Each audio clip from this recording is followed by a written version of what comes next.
Welcome back to the deep dive. We're here to take the stack of sources you sent us, strip away all the noise, and really just deliver the essential insights you need. Today, we're doing a deep dive on spiritual and emotional peace. Specifically, why so many people, even people actively looking for it, just can't seem to find it. And our main source for this is, well, it's intense. It's an unflinching sermon from 1878 by C.H. Spurgeon. It's all based on James chapter 4, verses 7 through 10. Right. And the context here is just critical. I mean, it speaks directly to anyone who feels, spiritually stalled today. Absolutely. Spurgeon was talking to this very specific, very distressed group he called seekers. The seekers, yes. And these were people who were doing all the right things on the outside, going to church, reading the Bible, praying, but they were just frustrated. Completely. They'd say they believed, but they felt zero peace. Their prayers felt like they were hitting the ceiling. They were stuck. He called it a very questionable condition. That's the phrase. They had a language of belief, the words, but the inner turmoil was still there. And this is where his message gets so radical. Yeah. He says that for these people, the standard comfort is misplaced. It's not a simple wound that needs a soft bandage. He actually says, we may have been filming over a wound which needs a sharp knife rather than a soft bandage. A sharp knife. Yeah. That is exactly the tone of James 4. It just lays out these rigorous, demanding steps. We're talking about James 4.7. Submit yourselves, therefore, to God.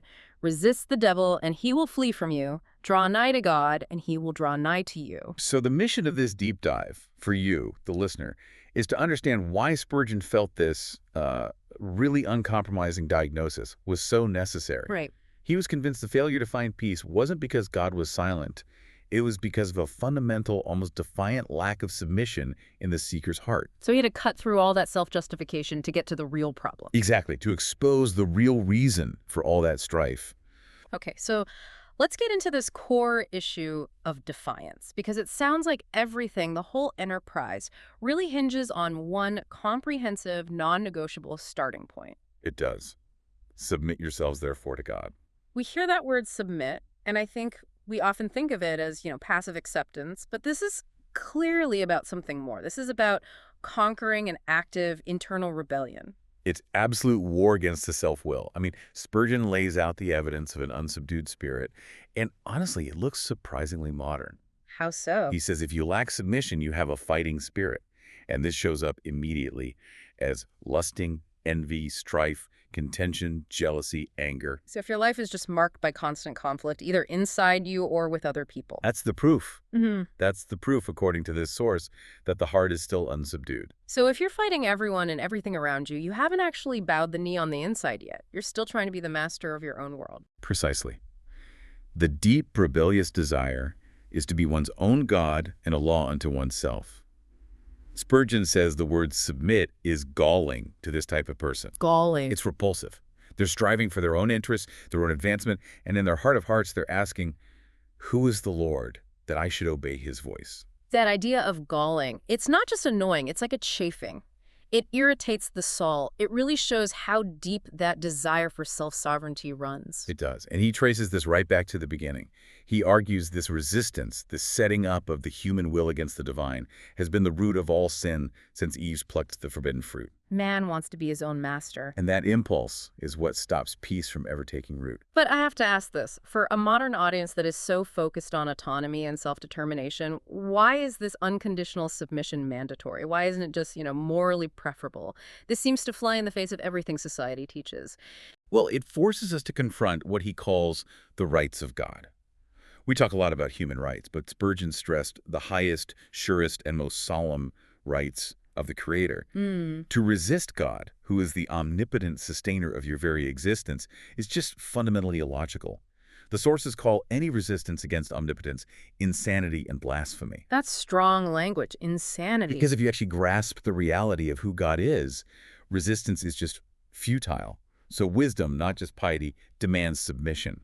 Righteousness demands submission. You can't be right with reality while you're resisting the highest reality. Let's connect this back to those seekers who were feeling so empty. The implication here is, it's profound. This submission isn't some post-salvation extra credit. It's the entry requirement. Yeah, it is the essential takeaway. Yeah. It's the key. And you can't rush past it Spurgeon says it plainly, a man is not saved until he bows before the supreme majesty of God. So if salvation means being delivered from the domination of yourself and the power of present rebellion, and you're still in rebellion, still self-willed, then no matter what you claim to believe in your head, you are, in his words, evidently an unsaved man.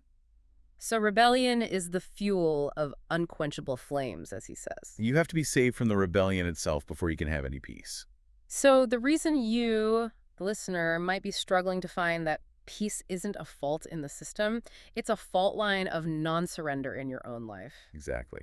And once a person accepts that, okay, submission has to be full and unconditional, that resistance usually pops up in very specific places. Spurgeon identifies 3 distinct battlefields where people consistently refuse to bow the knee. Okay, let's look at those battlefields. Where does this defiant spirit usually show itself most clearly? The first is submission to the law of God. This is a huge stumbling block for a lot of people because they feel the law is just too confining. They have to consent unto the law that it is good. And what does non-submission look like here? Is it just, breaking the rules? No, it's actually worse than that. Non-submission is mentally contesting the law itself, saying it's too strict or too severe or it's outdated. You're putting yourself above it. You're elevating yourself above the lawgiver. You're judging the judge. And Spurgeon calls this the blackest presumption and treason against heaven. A truly saved heart, he argues, will see the law's perfection, even while grieving its own failures to keep it. But the key step to finding peace isn't just about acknowledging the law is good, right? It's submitting to the sentence. That feels like the hardest part for a modern person who's trained to justify their actions. This is where that sharp knife has to cut the deepest. Before you can find peace, you have to stand before the law's sentence and plead guilty. Guilty. You have to own that the penalty is deserved. The second you enter that court with a not guilty plea, you're demanding justice, not mercy. And if God gives you justice, he'll condemn you based on the proof of your life. Mercy can't even get to you until you stand firmly in the sinner's place and just drop all self-defense. That is such a counterintuitive point. Admitting you're completely guilty is the only way to get off the hook. It is. Any claim to innocence or, lesser fault is just continued rebellion. Which brings us to the second area, which is submission to the plan of salvation. This sounds like giving up everything you've tried to earn on your own. This is the resistance to grace, pure and simple.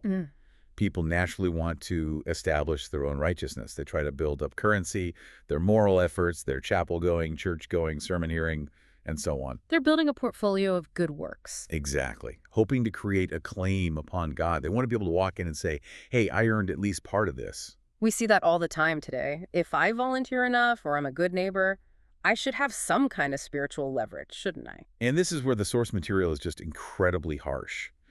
Spurgeon says if you come with anything that looks like a claim, God will not touch the case. He calls this an insult to God. An insult. The moment you say, I deserve this because I tried hard, you invalidate the whole concept of a free gift. That's a staggering reversal of logic. Most people think their efforts bring them closer to God. But Spurgeon says those efforts, if you use them as a claim, actually push God away. The only way to receive that free favor, the pure pity, is to come with absolutely no claim, acknowledging you have nothing to offer. You have to surrender the entire idea of earning it. That resistance to unmerited grace is the second major stumbling block. It is. And finally, the third area, submission in giving up every sin. This feels like the most immediate, practical gut check for the seeker. It is the crucial insight. Salvation is deliverance from sin, not in sin. This goes right after the double life. If you're praying for mercy and claiming faith, but you're clinging to a specific cherished sin, he names things like private drinking, cheating in business, or nursing an angry temper, you cannot be saved. Why is he so definitive about that? Because if your faith was real, if it was saving faith, it would immediately start the work of rescuing you from those things. True faith kicks off sanctification. It doesn't tolerate rebellion. I want to focus on this analogy he uses of the sick patient refusing the dish. It's so simple, but it just cuts right to the hypocrisy of it all. It's a great one. Imagine a patient who says he trusts his doctor completely, but he refuses to give up the certain dish which is bad for his health. Right. He says, I trust in you heartily, doctor, but then adds, but I cannot give up my favorite food. Spurgeon says this is just mocking the physician. So if you trust Christ as Savior, you have to trust him as Lord. You have to let him remove the poison you're clinging to. The conclusion is stark. You have to cast sin out of your heart fully, no conditions, or that unrenounced sin will keep you out of heaven. And while renouncing sin is impossible without Christ, receiving Christ always includes the renunciation of sin. Okay, here's where it gets really interesting because we shift from this passive idea of submission to active warfare. Spurgeon argues that the simple teaching of only believe and you shall be saved is often dangerously mistaken. Yes. He saw young people living these light, frivolous, giddy, and even wicked lives, all while saying they were saved. Because they were relying on what he calls a dead faith, just a mental agreement. And Spurgeon is so insistent, salvation requires repentance, which he calls essential to salvation. True, saving faith is never dry-eyed. So it's not just an opinion changing? No, it's attended by a holy loathing for sin and a sincere, earnest turning away from it. The heart has to be converted, not just the opinion. So if the submission is genuine, what does that surrendered heart do? The rest of James 4.810 details the required actions, and the first one is active resistance. Resist the devil. This is the shift. Submission leads directly to active warfare. True faith isn't passive resignation, it sparks a fight. So if you want peace with God, you have to declare war on Satan. Exactly. And this means fighting not just the outward act of sin, but the internal cunning spirit that rationalizes it and suggests it. Yeah. If you're struggling with what he calls an inveterate habit, a deep-seated addiction or resentment, you have to fight it to the death, holding on to that promise that the devil will flee from you. You're fighting the justification, not just the action itself. That leads right into the second step, draw nigh to God, which seems to address that prayer problem the seekers had. It does. If your prayer life is neglected, the soul is dead. You can't just say words. He says the mere saying of prayers is not praying. To draw nigh means your heart has to be aroused. It has to be seeking to feel God's influence and know his love. It's about interaction. Continual interaction, or the relationship just dies of neglect. Then we get to the cleanup process. Cleanse your hands, purify your hearts. What does he mean by double-minded here? That's one of those 19th century terms we need to translate. Double-mindedness isn't just being indecisive, it's hypocrisy. You can't ask for peace while your hands are still grasping sin's bribes, lust, anger. Yeah. Your outward life has to be purged. But the purification is deeper. The heart is double-minded when it's leering toward uncleanness or worldly gain while claiming to follow God. You have to stop trying to serve two masters. You gotta be wholehearted. Or you'll just stay perpetually unsettled. The next command is maybe the hardest one to digest in our happy-go-lucky culture. Be afflicted, mourn, and weep. Let your laughter be turned to mourning.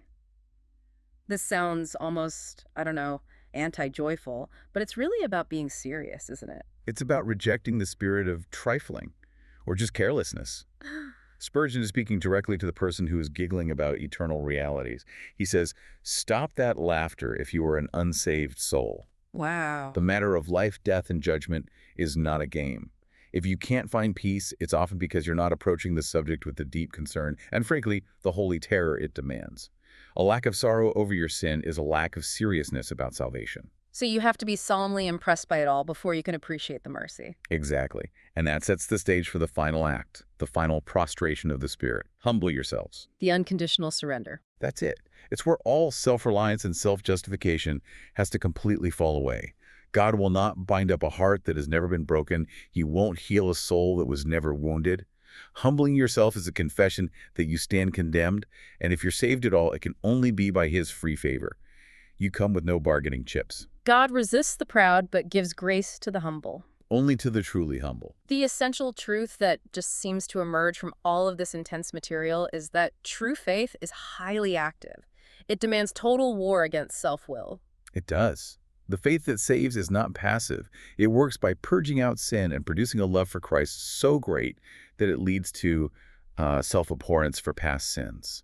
The faith that actually saves produces good works and leads a person into holiness. So if you are just intellectually agreeing to a set of beliefs, but you're still living comfortably in unrenounced sin, the sources would suggest you are dead while you live. So what does this all mean for you, the listener, today? Spurgeon's message from over 140 years ago is still this ultimate, rigorous test for anyone who's been looking for inner peace and just not finding it.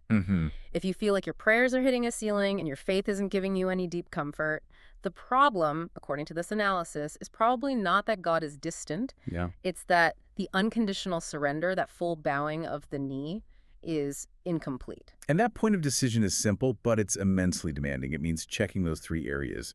Are you fighting the law? Are you still trying to claim some righteousness? Are you clinging to a favored sin? The ultimate test, the place where that deep wound can finally start to heal, is the willingness to make no terms nor conditions about our sin or our life arrangements. The question remains, and it's one only you can answer with total honesty. Are you willing to say, I do from my very heart give up the love of sin? That is the hinge point of peace.